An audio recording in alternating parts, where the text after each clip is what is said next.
Olá! O programa Memória do Legislativo continua com a série especial 30 anos da Constituição Brasileira e a participação dos políticos goianos na elaboração do documento mais importante da República Federativa do Brasil, a Carta Magna.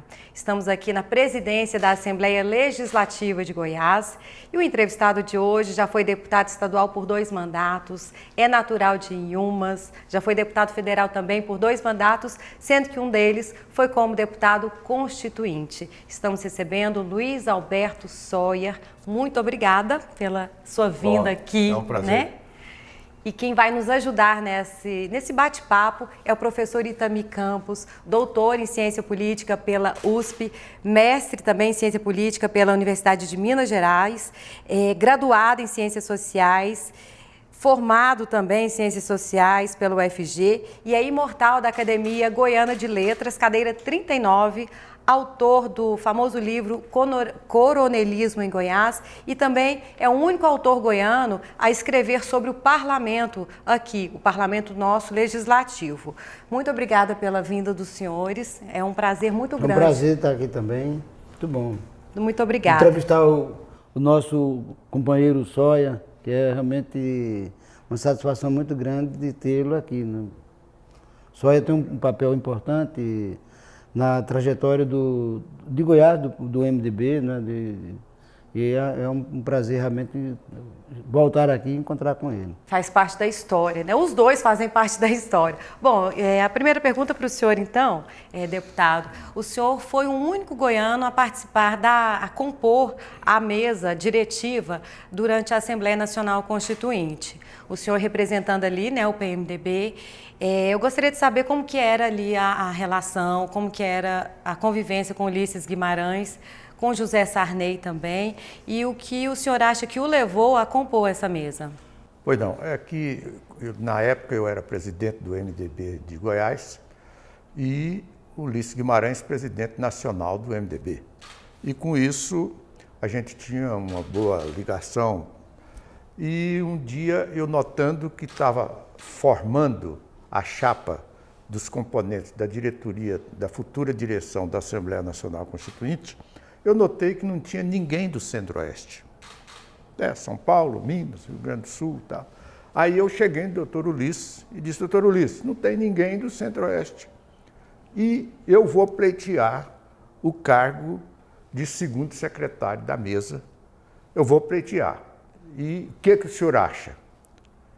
Ele falou, é um direito seu, não tem problema, é um direito seu. Eu falei, então eu vou pleitear.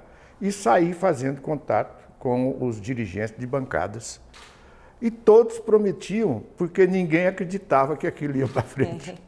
E coincidiu que eu fui eleito na mesa diretora, segundo secretário da mesa diretora da Assembleia Nacional Constituinte. E com isso, eu tive, por benevolência do Ulisses Guimarães, um dia ele me chamou e falou, você vai presidir a sessão da Assembleia Nacional Constituinte. Mas, doutor Ulisses, mas Goiás e tal. Falou, não, vai.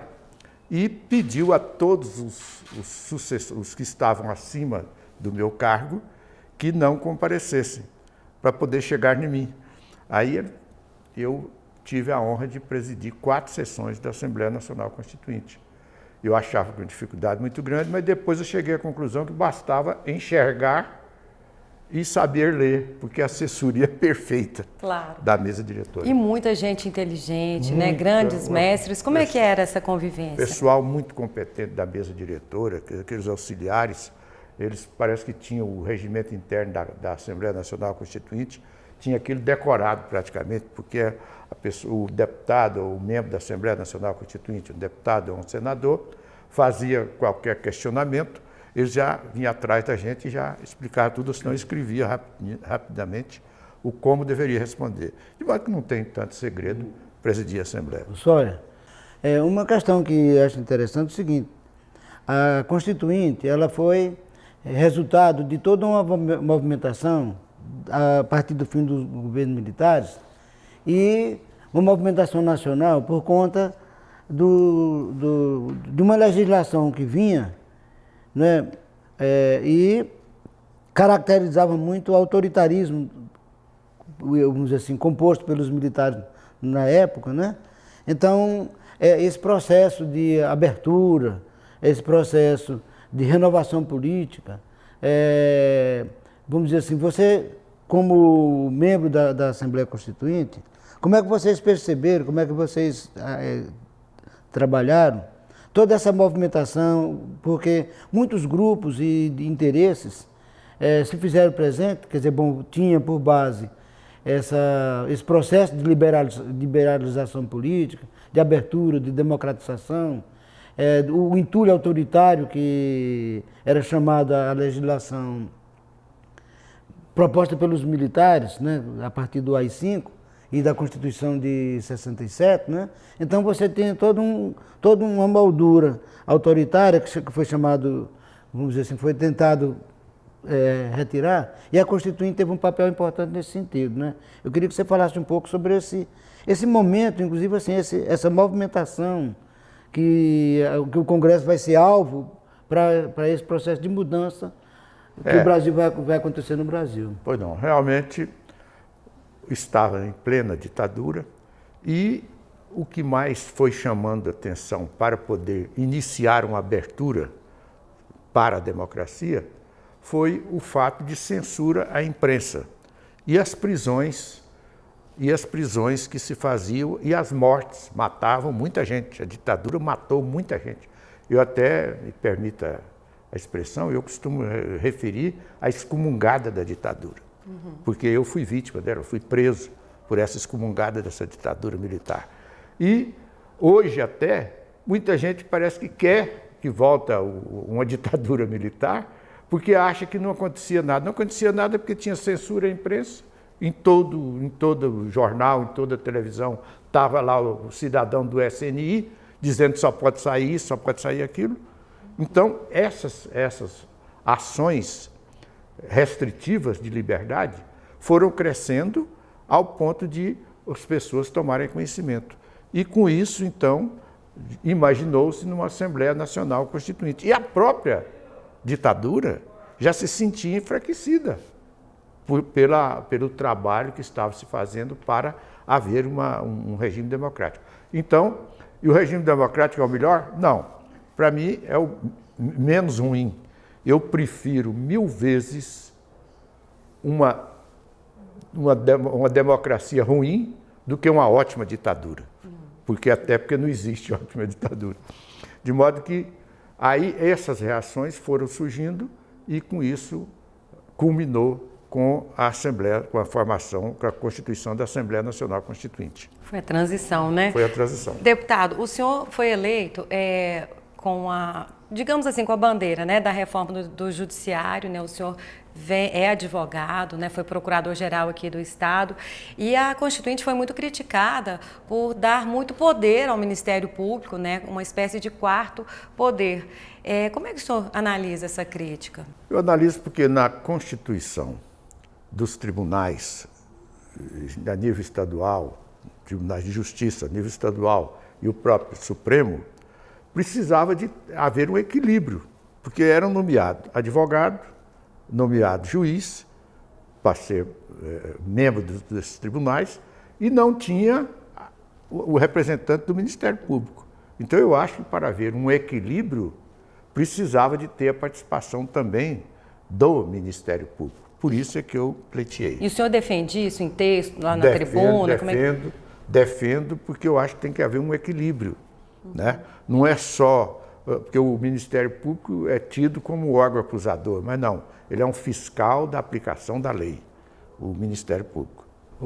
É importante, viu, só assim, o Ministério Público ele tem um papel fundamental como representante da comunidade, da coletividade. Da sociedade. Ele não faz parte do judiciário, Correto. Ele é um componente diferente, quer dizer, então a Constituição, de fato, eu acho que fez uma mudança fundamental nesse sentido. Agora, o que há é o seguinte, realmente, a Constituinte, porque ela estava exprimida pela ditadura.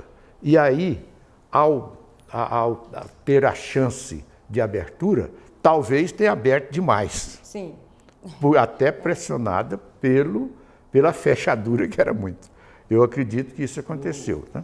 Agora, alguns pontos. é importante também dizer que você já, vamos dizer assim, o Brasil já estava, né, no governo do Tancredo, que faleceu, Sarney. Quer dizer, nós estávamos já no momento de transição bem acentuado, né, e as críticas vamos dizer, ao entulho autoritário, né, que é o conjunto de leis da ditadura, eram muito fortes, né, era assim, muito a pressão. Embora, vamos dizer assim, tivesse essa questão que você coloca, também tinha um movimento forte contra, né, a ditadura militar, as leis militares e tal, todo o cerceamento que o governo e o Estado brasileiro tinham, né? Justamente. O senhor acha a Constituição muito prolixa, ficou muito grande? Daqui a pouquinho, depois do intervalo, a gente continua a entrevista com Luiz Sawyer, deputado federal constituinte.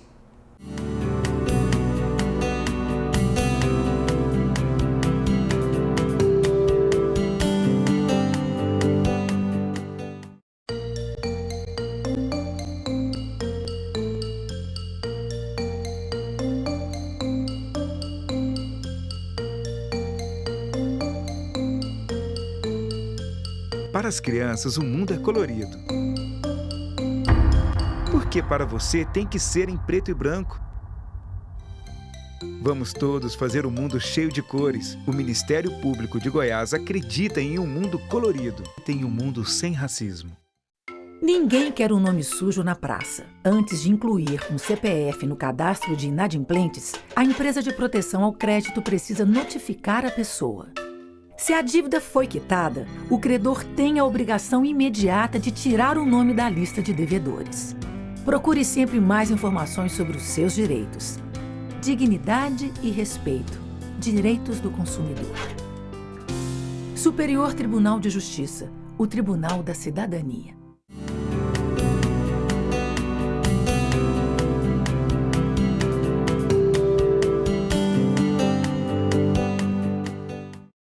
O programa Memória do Legislativo, série especial 30 anos da Constituição Brasileira, segue aqui entrevistando o deputado federal constituinte Luiz Sawyer e o professor Itami Campos, doutor em Ciência Política pela USP. Bom, estamos fazendo uma panorâmica, né, da participação do deputado federal Luiz Sawyer na Constituinte. Ele participou da mesa diretiva da Assembleia Nacional Constituinte, era uma convivência ali todos os dias com Ulisses Guimarães e outros notáveis ali também, né? Quem que o senhor se recorda, deputado, assim, que na hora que usava a palavra todo mundo parava, era como se fosse uma aula? Olha, o Fernando Henrique destacava, quando ele usava da palavra lá, ele se destacava pelos conhecimentos. Roberto Freire? Roberto Freire, muito, muito respeitado, certo? De modo que esses eram alguns deles que a gente parava para ouvir. E o senhor também, né? Teve toda a sua participação ali, né? Mas como aí, procurador. Pouca gente ouvia.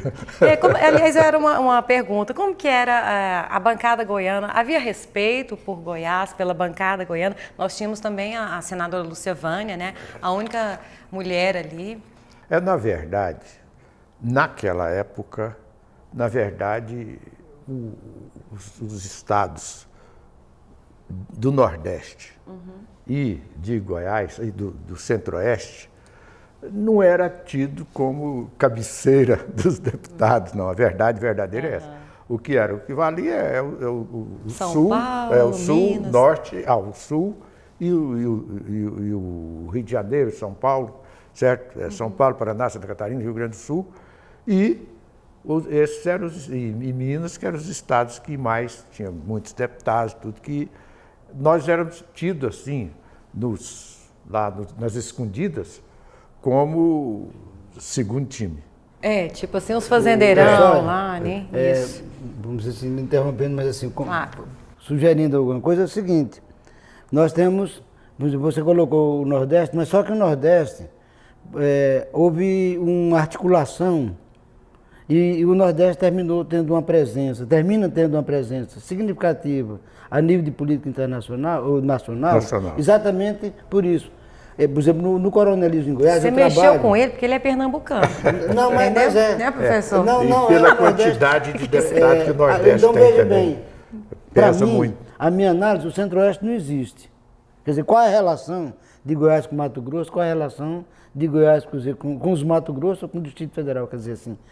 Há um isolamento, quer dizer, isso para mim é uma das fraquezas que tem. Quer dizer, como deputado, como é que essa articulação foi feita ou não foi feita? Assim, você, como deputado, foi deputado federal. Com os outros estados? Com os estados, principalmente com os estados do Centro-Oeste e, aliás, até a bancada goiana. Como é que ela se articulava? Porque, pelo que a gente percebe, vamos dizer assim, essa situação de enfraquecimento político faz parte de um quadro que também os próprios deputados sabem disso, né? Porque sempre a gente ouvia aquela conversa do café com leite, né? Minas e São Paulo.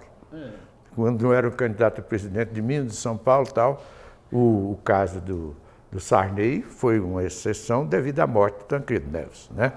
Foi uma exceção. Agora, o Nordeste, a força do Nordeste na Assembleia Nacional Constituinte era vinculada à quantidade de deputados que tem pela quantidade de estados que tem. O Nordeste tem muitos estados, então tem um grande número de deputados. E o voto é que no fim decide tudo, né? Por isso... E eles têm uma articulação também. Tem uma articulação nordestina. Agora, aqui, Goiás, Mato Grosso, na época, ou Mato Grosso só, né? Já era um pouco diferente. Deputado, o senhor falou sobre esse destaque, né, do estado de Goiás e do Nordeste, que não era tanto assim, mas apesar disso nós conseguimos aprovar a criação do estado do Tocantins, né? Não conseguiu inserir a preservação do Cerrado, conseguiu-se da Mata Atlântica, mas não conseguiu do Cerrado. Mas conseguiu, né, essa questão da criação do estado do Tocantins. Como o senhor se posicionou na época? Eu me posicionei como todos os de Goiás, todos os deputados constituintes de Goiás, nós votamos a favor da criação do estado do Tocantins. Até por um trabalho, a gente tem que fazer justiça, ao Siqueira Campos, que era relator, né? Deputado federal e ele batalhou muitos anos por isso. Então, foi criando uma situação de fato irreversível. E com isso, então, nós votamos, praticamente foi por unanimidade, porque já que Goiás, de cujo estado iria desmembrar uma área territorial, aceitou, então os outros estados também aceitaram. Mas agora, deu margem para o Triângulo Mineiro, queria também divisão, e não conseguiu. Como né? o Amazonas também. Pois é, uma questão que eu acho interessante você mencionar é o seguinte: qual é a percepção que vocês tinham da criação do estado do Tocantins? Quer dizer, a percepção que eu acho é que o estado, vamos dizer assim, dividir Goiás, vamos dizer, você ajudava a criação de um novo polo dinâmico e tal, porque o estado de Goiás, a região norte, que é o Tocantins, sempre foi muito fragilizado, pobre, sem condições de desenvolvimento. É isso? Realmente. Um dos objetivos, dos sonhos era esse, de que a área territorial goiana é muito grande e o estado, pela sua formação, um estado comprido, né? Então o norte ficou muito longe do sul. E nós tínhamos que a divisão do estado de Goiás, criando-se o estado de Tocantins, teria o mesmo efeito da interiorização do desenvolvimento com a criação de Brasília, com a fundação com a Associação de Brasília. Então, Brasília serviu de modelo, como o Pedro Ludovico serviu de modelo para o Juscelino, construindo Goiânia, também para nós o exemplo de Brasília, que interiorizou o desenvolvimento, que antes era só na praia, só Rio de Janeiro e tal, interiorizou o desenvolvimento. Nós pensamos também que o estado do Tocantins poderia se desenvolver muito mais, e outro aspecto é que a arrecadação do estado de Goiás, da área correspondente ao futuro estado do Tocantins naquela época, era 9%. E a despesa era 12% da receita estadual. Então isso também teve influência para poder livrar essa despesa. A verdade verdadeira é essa. Mas o principal motivo foi visando o desenvolvimento de uma região que estava carecendo desse desenvolvimento. E o modelo de Brasília, que nos serviu também de entusiasmo para votar a favor. Foi uma escolha acertadíssima. Foi. Na minha tese de doutorado, eu trabalho com a questão agrária em Goiás e vamos dizer, no conjunto de análise, vamos dizer, em termos de composição de população, a população de Goiás, né, quer dizer, do sul de Goiás que virou Goiás, né, é formada basicamente de mineiros, né, quer dizer, goiano, mineiro, e, vamos dizer assim, uma composição maior, mas é basicamente goiano-mineiro, no sentido.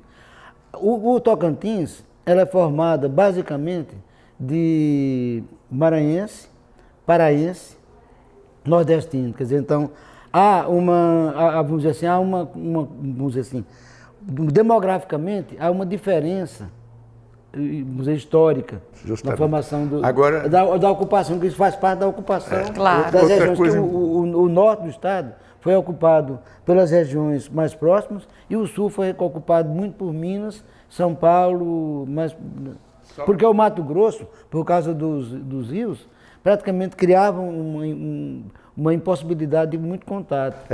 Dentro disso aí, eu me lembro quando nas diretas já, que foi aquele comício muito grande feito aqui em Goiânia, o Tancredo Neves veio e disse uma expressão que eu achei muito bacana, para mostrar a união entre Goiás e Minas.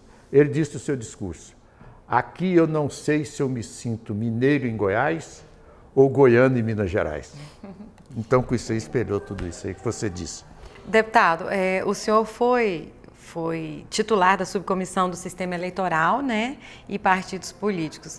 Como é que eram essas discussões sobre partidos políticos? Já se falava em reforma naquela época? Como é que era? A gente pensava em criar condições para a fundação de partidos políticos, né?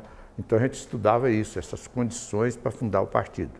E a gente queria que tivesse a maior representatividade possível, mas sem viralizar a questão dos partidos, questão de número. Que hoje, por exemplo, tem mais de 30, acho que tem 37 partidos. Pois, naquela época tinha quantos, mais ou menos? A Constituição foi, de certo modo, responsável por isso. 5 ou 6 partidos. Mas a Constituição foi, de certo modo, responsável por isso. Por esses 35 partidos que existem. Justamente. Foi muito em função, da visão que... Mas por quê? O senhor acha que deixou assim, não se falou? Exatamente uma coisa facilitou a formação de partido. A questão que o senhor está colocando, né, o que ele está colocando, da possibilidade das representações. Então, vamos dizer assim, abrir para não fechar. Quer dizer, então, isso foi o objetivo foi esse. Pecou pela abertura, né? Pensando em ter representatividade de todos os segmentos sociais, e com isso abriu muito. Eu sou contra essa quantidade de partidos. Por quê? Porque o partido representa determinadas ideias, determinados pensamentos. Agora, do jeito que está, os programas partidários é até só copiado um do outro, não tem convicção nenhuma daqueles princípios partidários ditados nos seus programas. Isso tem partido aí criado, às vezes, para poder servir de aluguel. O Partido da Mulher Brasileira, por exemplo, só tem uma mulher, né? O resto é quase todo homem. Então, assim, chama atenção, né? O porquê dos partidos. Bom, durante a Constituinte, deputado, houve o maior acidente radiológico do mundo aqui em Goiânia, né? Em 1987, com o Césio 137. E o senhor estava lá, né? Os outros representantes nossos lá, como é que foi a reação? Levantou a questão do meio ambiente também? Como é que foi? O senhor ficou assustado? Ninguém queria ficar perto do senhor? Não. Nós fomos discriminados. Foi, né? Com muita educação, mas havia discriminação. A discriminação educada, né? Então, até tem uma brincadeira que o elevador cheio de gente assim, que entrou, cheio de pessoas lá de Brasília, e entrou um goiano, e falou assim: mas eu estou com o meu cabelo caindo, eu cheguei lá de Brasília, de Goiânia, estou morando lá em Goiânia e meu cabelo está caindo tudo. Aí, o primeiro andar que parou o elevador, todo mundo desceu, ficou só o goiano. Então, tinha essa discriminação. Mas eu quero aqui louvar o trabalho do Henrique Santillo, governador na época. Ele foi como médico, como administrador, aliás, não é porque morreu não, mas um homem muito correto, que eu admiro muito, o Henrique Santillo. E ele trabalhou muito nesse sentido. Nós fomos discriminados muito tempo, uns com um pouco de razão, né? Porque realmente era perigoso mesmo. Mas vencemos essa batalha. Que bom. E abriu essa questão também para discussão, né? dos acidentes radiológicos e os cuidados que se deve ter, né? No caso, foi uma máquina abandonada. Bom, o senhor chegou a jogar bola ali no time de futebol? Vamos falar agora um pouquinho do cafezinho, né? Como é que era? O que o senhor fazia? Eu até vou dizer uma coisa aqui, eu fui jogador de basquete, certo? E eu tenho uma prótese aqui, isso aqui é prótese. No olho direito? É no olho direito, e mancava de uma perna. Gente, mas como que você joga basquete se você é cego de um olho e manca de uma perna? Eu aí a altura não vale nada, não. Claro. Então... eu sou baixo. Mas né? em Umas tinha uma tradição. Agora em Umas foi... Em Umas tinha uma tradição de basquetebol. Basquete, o Flamengo já foi jogar lá em Umas.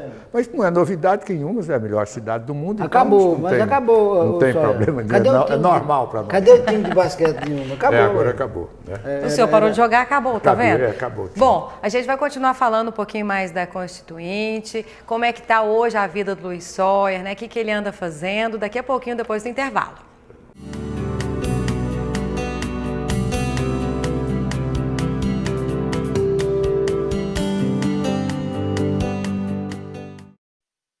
É possível ser feliz depois de ser vítima de racismo ou ter trabalhado na infância.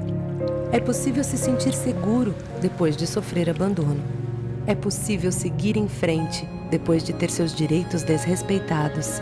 É possível. Basta uma denúncia que pode ser anônima. Disque 100 de qualquer telefone ou procure o CRAS ou CREAS mais próximo. Lá você encontrará acolhimento e orientação sobre o acesso a seus direitos. Governo Federal.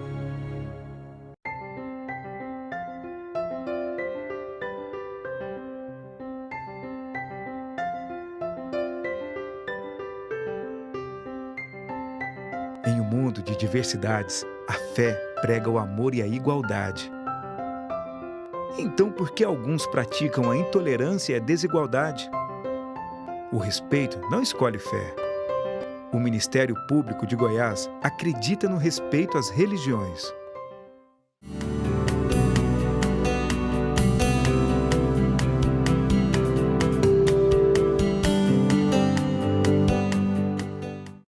O programa Memória do Legislativo, série especial 30 anos da Constituição Brasileira, volta aqui entrevistando o deputado Luiz Sawyer, que contou um pouco da vida dele. Estamos recebendo aqui também o professor Itami Campos, doutor em Ciência Política pela Universidade de São Paulo. E agora vou destinar esse bloco aqui à vida do Luiz, mas antes eu gostaria que o senhor respondesse uma pergunta que eu fiz no segundo bloco sobre a Constituinte. Muitos críticos falam em até uma nova Constituinte, fala que o texto ficou muito grande, muito prolixo, dá margem para várias interpretações. E como assim, foi uma Constituição cidadã, né? Ouviu-se todas as classes sociais, desde a prostituta até o gari. Gostaria de saber do senhor, que estava lá todo dia trabalhando, se o senhor acha mesmo que deve ser feita outra. Não, eu acho que não há necessidade de uma nova Assembleia Nacional Constituinte. Eu acho que devia de ter as mudanças na Constituição atual, porque ela realmente foi muito prolixa. Isso a gente tem que reconhecer. Eu acho que foi. Muito detalhista. Muito detalhista, né? Porque era muita coisa que poderia ser regida por lei, ficou na Constituição. Como você diz, infraconstitucional, infraconstitucional. Então, poderia ser e ficou na Constituição. Então, eu acho, mas não vejo necessidade que ela tem que fazer algumas reformas, mas não precisa de se fazer outra. Eu penso assim. Dá um trabalhão danado também, É um né? trabalho muito grande. Fazer muito outra grande. Assembleia. Não, e você abre um espaço para alternativas que às vezes não é adequado, não sei, é um negócio meio assim, meio... Deputado, o senhor está aposentado, como é que está a vida hoje? O senhor é casado, né? Tem 3 filhos, como é que está a vida pessoal? Eu casei recentemente, agora em 1970. Recentemente. Então, ainda é com a Darcy? Com a Darcy, Darcy Alves Brito. Ela me tolera esse tempo todo, certo? Mas tolerar santo é fácil. Então... Ela está vendo o senhor, hein? E ela sabe que é verdade isso. E os filhos, teve algum que enveredou-se pela política ou tentou? Quais são as profissões? Não, eu tinha 4 filhos, perdi um. E agora tenho 2 filhas e um filho. As 2 meninas, e lá em casa tem fartura de casamento. Todos 3 casaram a segunda vez. Então, estão dando certo, tudo certinho agora. Então, a mais velha é advogada e trabalha na Justiça Federal, concursada na Justiça Federal, diretora de secretaria, a Cristiane. E o rapaz é formado na GV, em São Paulo, estudou lá, é o Murilo. Ele tem uma empresa aqui em Goiânia. E a mais nova é endocrinologista, médica, a Aline. Então, são meus 3 filhos. Netos? Netos, só meia dúzia. Meia dúzia. Meia dúzia Um de número netos, bom. é. E o senhor, hoje em dia, é agropecuarista? Eu sou roceiro. Roceiro, é modesto. E eu sou Latifundiário. Aposentado aqui. Latifundiário. Não, latifundiário.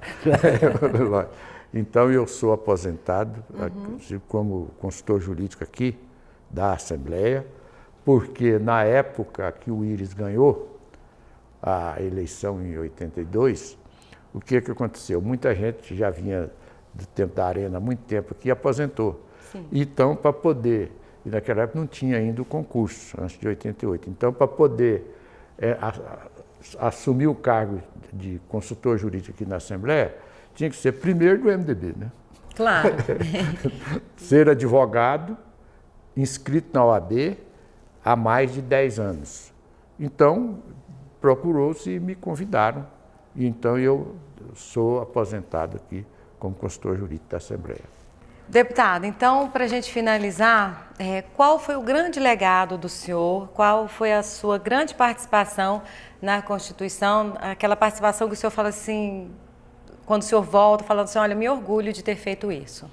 Olha, eu participei da Comissão de Recursos Exteriores, então, e como participação, o que eu acho mais importante nisso, dentro do que você falou, é ter dirigido 4 sessões da Assembleia Nacional Constituinte.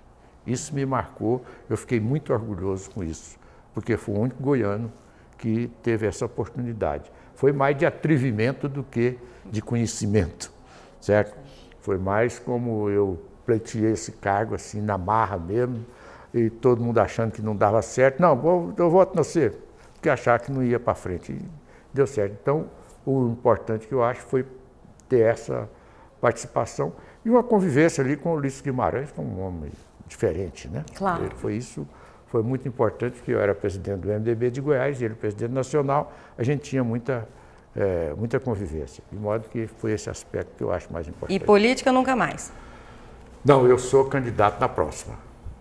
Sério? É encarnação. Ah, na encarnação.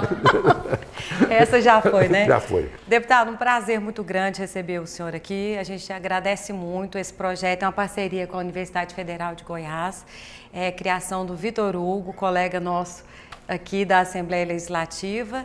E agradecemos muito, porque isso vai servir de estudo para estudantes, material de pesquisa. Pois não. Luciana, eu agradeço demais essa oportunidade, ainda mais com você, que é uma pessoa de destaque no setor de comunicações, e com o seu programa, com tudo, eu fico muito feliz em participar. E também completando com o doutor Itami, que é uma revelação da cultura goiana, principalmente no aspecto histórico, de um modo geral, e no aspecto político. Uma pessoa que eu respeito muito.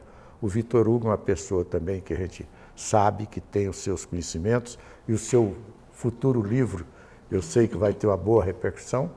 E agradecer a todos aqui da Assembleia por essa oportunidade. Muito obrigada. Agradecer então, né, professor, também? Eu acho que a presença, vamos dizer, do deputado Sóia nesse momento é fundamental. Pela presença dele realmente na Constituinte, pelo desempenho dele, eu acho que é realmente muito importante. E eu também fico muito satisfeito de ter participado desse momento, né? Eu acho que a presença e as declarações do deputado são fundamentais em termos até de reconstrução, que é um papel importante que a Assembleia É história, tem feito, né, professor? De reconstrução.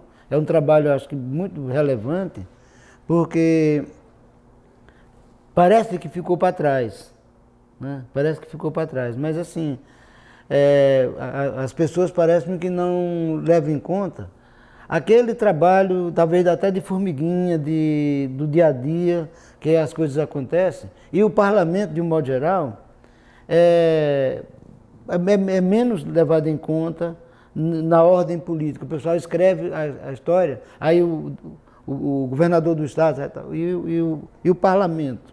Sim, são 30 anos, mas foi ontem, gente. Foi Só ontem. uma correçãozinha, desculpa interromper. Claro. Vocês estão falando de deputado, eu sou ex-deputado. E ex-deputado é igual cobra sem veneno.